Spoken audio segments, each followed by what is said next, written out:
মধ্যপ্রাচ্যে যুক্তরাষ্ট্র, ইসরায়েল এবং ইরানের মধ্যে চলমান সংঘাত দিন দিন আরও জটিল এবং বিস্তৃত আকার ধারণ করছে।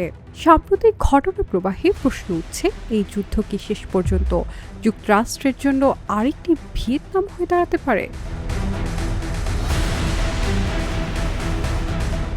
ইসরায়েল এবং ইরানের সরাসরি সংঘর্ষ শুরু হলেও তা দ্রুতই ছড়িয়ে পড়েছে লেবানন, ইরাক এবং উপসাগরীয় অঞ্চলে। ইরানের মিত্র গোষ্ঠী যেমন হিজবুল্লাহ এবং বিভিন্ন মিলিশিয়া গ্রুপ যুক্তরাষ্ট্রের স্বার্থ এবং ঘাঁটিগুলোর ওপর হামলা চালাচ্ছে।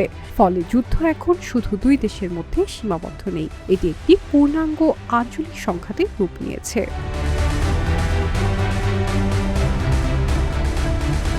যুক্তরাষ্ট্র এবং ইসরায়েল ইতিমধ্যে ইরানের বহু সামরিক স্থাপনা ধ্বংস করেছে এবং আকাশপথে তাদের সুস্পষ্ট আধিপত্য রয়েছে।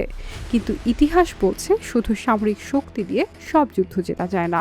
ভিয়েতনাম যুদ্ধে যুক্তরাষ্ট্র বিপুল সামরিক শক্তি নিয়েও শেষ পর্যন্ত রাজনৈতিক এবং মানসিক যুদ্ধে হেরে যায়। এর পেছনে বেশ কিছু কারণ ছিল: দীর্ঘমেয়াদী যুদ্ধ, স্থানীয় প্রতিরোধ, গেরিলা কৌশল, জনসমর্থনের অভাব। এই একই উপাদানগুলো এখন ইরানের পরিস্থিতিতেও দেখা যাচ্ছে।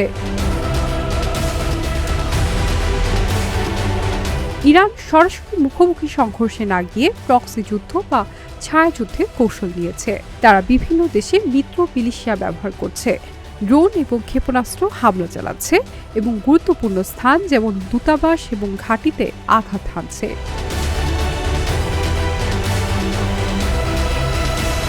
এই ধরনের যুদ্ধ দীর্ঘস্থায়ী হয় এবং প্রতিপক্ষকে ধীরে ধীরে ক্লান্ত করে ফেলে, যেমনটি ভিয়েতনামে হয়েছিল।